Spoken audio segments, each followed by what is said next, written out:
Hi friends, Shilpa veg recipes ಚಾನಲ್ಗೆ ಸ್ವಾಗತ. ಇವತ್ತು ನಾನು ಹಲಸಿನಕಾಯಿ ಪಲ್ಯ ಮಾಡೋದು ಹೇಗೆ ಅಂತ ಹೇಳಿ ತೋರಿಸ್ತಾ ಇದ್ದೀನಿ.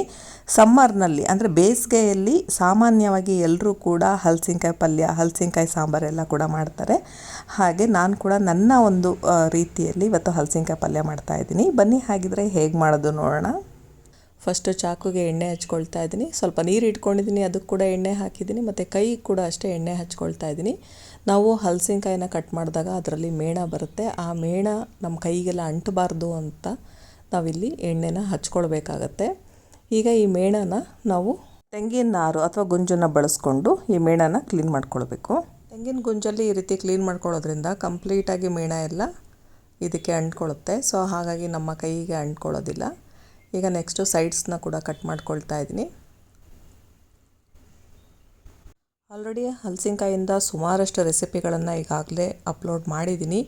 ಆ ವಿಡಿಯೋಗಳನ್ನು ಕೂಡ ನೋಡಿ. ಹಲಸಿನಕಾಯಿ ಸಾಂಬಾರಾಗಿರ್ಬೋದು, ಹಲಸಿನಕಾಯಿ ಬಳಸ್ಕೊಂಡು ಅದರಿಂದ ನಾನು ಮಂಚೂರಿ ಕೂಡ ಮಾಡಿದ್ದೀನಿ. ಹಾಗೆ ಇದರಿಂದ ಬಿರಿಯಾನಿ ಕೂಡ ಮಾಡಬಹುದು. ಮುಂದಿನ ದಿನಗಳಲ್ಲಿ ಅದನ್ನು ಕೂಡ ಅಪ್ಲೋಡ್ ಮಾಡ್ತೀನಿ.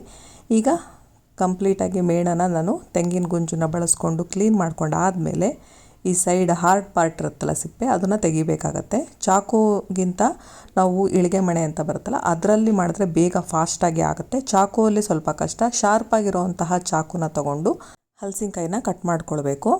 ನಾವು ಫಸ್ಟು ಸಿಪ್ಪೆ ತೆಗೆಯೋದಿದೆಯಲ್ಲ, ಅದು ಸ್ವಲ್ಪ ಕಷ್ಟದ ಕೆಲಸ ಅಂತಲೇ ಹೇಳ್ಬೋದು. ಯಾಕಂದರೆ ನಾವು ಕೈಗೆ ಎಣ್ಣೆ ಹಚ್ಕೊಂಡಿರ್ತೀವಿ, ಕೈಯಿಂದ ಚಾಕು ಜಾರ್ತಾ ಇರುತ್ತೆ. ಸೊ ಹಾಗಾಗಿ ಸ್ವಲ್ಪ ನೋಡಿಕೊಂಡು ಹುಷಾರಾಗಿ ಕಟ್ ಮಾಡ್ಕೊಳ್ಬೇಕು. ಈಗ ಸಿಪ್ಪೆ ಎಲ್ಲ ತೆಗೆದಾಗಿದೆ. ಇದೇ ಥರ ನಾನು 2 ಹೋಳುಗಳಿದೆಯಲ್ಲ, ಅದೆರಡರದ್ದು ಕೂಡ ಸಿಪ್ಪೆನ ತಗೊಳ್ತಾ ಇದ್ದೀನಿ. ಈ ಎಕ್ಸ್ಟ್ರಾ ಮೇಣನ ಈ ಗುಂಜಿಂದ ಕ್ಲೀನ್ ಮಾಡ್ಕೊಳ್ಬೇಕು. ಹಲಸಿನಕಾಯಿ ಕಟ್ ಮಾಡ್ತಾ ಇದ್ದ ಹಾಗೆ ಕಪ್ಪಾಗಿಬಿಡುತ್ತೆ. ಸೊ ಹಾಗಾಗಿ ನಾವು ನೀರನ್ನ ಇಟ್ಕೊಳ್ಬೇಕಾಗತ್ತೆ. ಇನ್ನು ಇದರಲ್ಲಿರುವಂತಹ ಮೇಣದ ಅಂಶ ಪಾತ್ರೆಗೆ ಅಂಟ್ಕೊಳ್ಬಾರ್ದು ಅಂತ ನೀರಿಗೆ ಕೂಡ ನಾನು ಸ್ವಲ್ಪ ಎಣ್ಣೆ ಹಾಕಿದ್ದೀನಿ. ಈಗ ಹಲಸಿನಕಾಯಿನ ಈ ರೀತಿ ಸಿಪ್ಪೆ ಎಲ್ಲ ತೆಗೆದಾದ್ಮೇಲೆ ಈ ಥರ ಮಧ್ಯೆ ಕಟ್ ಮಾಡ್ಕೊಳ್ಬೇಕು. ಇದ್ರ ಮಧ್ಯದಲ್ಲಿ ಮಾಡ ಅಂತ ಇರುತ್ತೆ, ಅದನ್ನು ಕೂಡ ನಾವು ತೆಗಿಬೇಕು. ಹಲಸಿನಕಾಯಿ ಸಿಪ್ಪೆ ತೆಗೆದುಬಿಟ್ರೆ ಇದನ್ನು ಕಟ್ ಮಾಡ್ಕೊಳ್ಳೋದೇನು ಅಷ್ಟೊಂದು ಕಷ್ಟ ಆಗೋದಿಲ್ಲ. ಈಸಿಯಾಗಿ ಎಲ್ಲ ತರಕಾರಿಗಳೆಲ್ಲ ಕಟ್ ಮಾಡೋ ರೀತಿಯಲ್ಲೇ ಕಟ್ ಮಾಡ್ಕೊಳ್ಬೋದು. ಬಟ್ ಚಾಕು ಮಾತ್ರ ಸ್ವಲ್ಪ ಶಾರ್ಪಾಗಿರೋವಂತಹ ಚಾಕುನ ತಗೊಳ್ಳಿ. ನೆಕ್ಸ್ಟ್ ಈಗ ಮಾಡನ ತೆಗಿತಾ ಇದ್ದೀನಿ. ಇನ್ನು ಹೋಳುಗಳು ಯಾವ ಸೈಜಿಗೆ ಬೇಕೋ ಆ ಸೈಜಿಗೆ ನೋಡಿಕೊಂಡು ಕಟ್ ಮಾಡ್ಕೊಳ್ಬೇಕು. ನಾವು ಸಾಮಾನ್ಯವಾಗಿ ಸಾಂಬಾರು, ಪಲ್ಯ ಎಲ್ಲ ಮಾಡೋದಕ್ಕೆ ಇದೇ ಸೈಜನ್ನ ಬಳಸ್ಕೊಳ್ತೀವಿ. ಹಲಸಿನಕಾಯಿನ ಸಣ್ಣ ಸಣ್ಣದಾಗಿ ಕೊಚ್ಚಿ ಕೂಡ ಮಾಡ್ಕೊಳ್ಬಹುದು. ಅದು ಎಕ್ಸ್ಪೀರಿಯೆನ್ಸ್ ಇದ್ದರೆ ಮಾಡೋದು ತುಂಬ ಸುಲಭ ಆಗುತ್ತೆ. ಈಗ ಇನ್ನೊಂದು ಸ್ವಲ್ಪ ನೀರು ಹಾಕಿ ಹೋಳುಗಳನ್ನೆಲ್ಲ ಚೆನ್ನಾಗಿ ತೊಳಿತಾ ಇದ್ದೀನಿ. ನೀರಿನಲ್ಲಿ 1 ಅಥವಾ 2 ಸಲ ನೀರು ಹಾಕಿ ತೊಳೆದು ಇಟ್ಕೊಳ್ಬಹುದು. ಈಗ ನೀರೆಲ್ಲ ತೆಗೆದುಬಿಟ್ಟು ಇಟ್ಕೊಂಡಿದ್ದೀನಿ. ಈಗ ಇದಕ್ಕೆ ನಾನು ಉಪ್ಪನ್ನ ಹಾಕ್ಕೊಳ್ತಾ ಇದ್ದೀನಿ. ಈ ಹೋಳುಗಳನ್ನು ಬೇಯಿಸೋದಕ್ಕೆ ನಾವು ಉಪ್ಪು, ಖಾರ ಎಲ್ಲ ಹಾಕಿ ಇಟ್ಕೊಂಡ್ರೆ ಚೆನ್ನಾಗಿ ಬೇಯುತ್ತೆ. ಮತ್ತು ಆ ಹೋಳುಗಳು ಕೂಡ ಈ ಅಂಶನೆಲ್ಲ ಹೀರ್ಕೊಳ್ಳುತ್ತೆ. ಹಾಗಾಗಿ ಈಗ ಇದಕ್ಕೆ ಹುಣಸೆ ರಸ ಹಾಕ್ಕೊಳ್ತಾ ಇದ್ದೀನಿ. ಜೊತೆಗೆ ಸ್ವಲ್ಪ ಅರಿಶಿನ ಪುಡಿ ಹಾಕ್ಕೊಳ್ತಾ ಇದ್ದೀನಿ. ನೆಕ್ಸ್ಟ್ ಇದಕ್ಕೆ ಖಾರದ ಪುಡಿ ಕೂಡ ಹಾಕ್ಕೊಳ್ತಾ ಇದ್ದೀನಿ. ಹೋಳುಗಳು ಉಪ್ಪು, ಹುಳಿ, ಖಾರ ಎಲ್ಲದನ್ನು ಕೂಡ ಹೀರ್ಕೊಳ್ಳಿ ಅಂತ ಹೇಳಿ. ಇದನ್ನು ನಾವು ಹಬೆಯಲ್ಲಿ ಬೇಯಿಸಬೇಕು. ನೀರೆಲ್ಲ ಹಾಕಿ ಏನು ಬೇಯಿಸೋದು ಬೇಡ, ಚೆನ್ನಾಗಾಗೋದಿಲ್ಲ ನೀರಲ್ಲಿ ಬೇಯಿಸ್ಕೊಂಡು ಮಾಡಿದ್ರೆ. ಸೊ ಹಾಗಾಗಿ ನಾವು ಹಬೆಯಲ್ಲಿ ಬೇಯಿಸ್ಕೊಂಡ್ರೆ ಪಲ್ಯ ಟೇಸ್ಟು ತುಂಬ ಚೆನ್ನಾಗಿ ಬರುತ್ತೆ. ಈಗ ನೀರು ಹಾಕಳ್ದೆ ನಾನು ಇದನ್ನು ಕುಕ್ಕರ್ನಲ್ಲಿ ಇಟ್ಬಿಟ್ಟು 1 ವಿಷಲ್ ಕೂಗಿಸ್ಕೊಳ್ತಾ ಇದ್ದೀನಿ. ಜಾಸ್ತಿ ಏನು ತುಂಬ ಎಲ್ಲ ಬೇಯಿಸಬೇಕು ಅಂತಿಲ್ಲ. 1 ಅಥವಾ 2 ವಿಷಲಲ್ಲಿ ಚೆನ್ನಾಗಿ ಬೇಯ್ಕೊಳ್ಳುತ್ತೆ ಹಲಸಿನಕಾಯಿ. ಈಗ 1 ವಿಷಲ್ ಆಗಿದೆ. ಸ್ಟವ್ ಆಫ್ ಮಾಡ್ಕೊಂಡಿದ್ದೀನಿ. ಪ್ರೆಷರ್ ಇಳಿಯೋದಕ್ಕೆ ಬಿಡ್ತಾ ಇದ್ದೀನಿ. ನೆಕ್ಸ್ಟ್ ಇದಕ್ಕೊಂದು ಖಾರ ರುಬ್ಕೊಳ್ಬೇಕು. ಮಿಕ್ಸಿ ಜಾರಿಗೆ 1 ಬೌಲ್ನಷ್ಟು ತೆಂಗಿನಕಾಯಿ ತುರಿ ಹಾಕ್ಕೊಳ್ತಾ ಇದ್ದೀನಿ. ಜೊತೆಗೆ ಒಣಮೆಣಸಿನ್ಕಾಯಿನ ಹಾಕ್ತಾ ಇದ್ದೀನಿ. ನೆಕ್ಸ್ಟ್ ಇದಕ್ಕೆ ಇಂಗನ್ನು ಹಾಕ್ಕೊಳ್ತಾ ಇದ್ದೀನಿ. ಮತ್ತು ಅರಿಶಿನ ಕೂಡ ಹಾಕ್ಕೊಳ್ತಾ ಇದ್ದೀನಿ. ಜೊತೆಗೆ ಇದಕ್ಕೆ ಸ್ವಲ್ಪ ಜೀರಿಗೆ ಹಾಕಿ ರುಬ್ಕೊಳ್ತಾ ಇದ್ದೀನಿ. ನೀರೇನು ಹಾಕಿಲ್ಲ. ಈಗ ಈ ಸೈಡು ಪ್ರೆಷರ್ ಕೂಡ ಇಳಿದಿದೆ. ಹಲಸಿನಕಾಯಿ ಚೆನ್ನಾಗಿ ಕೂಡ ಬೆಂದಿದೆ. ಇದನ್ನು ಕೂಡ ತೆಗೆದಿಟ್ಕೊಳ್ತಾ ಇದ್ದೀನಿ. ಈಗ ಪಲ್ಯ ಮಾಡೋದಕ್ಕೆ ಹೋಳುಗಳು ರೆಡಿ ಆಯಿತು. ಮಸಾಲೆ ಕೂಡ ರುಬ್ಕೊಂಡಾಗಿದೆ.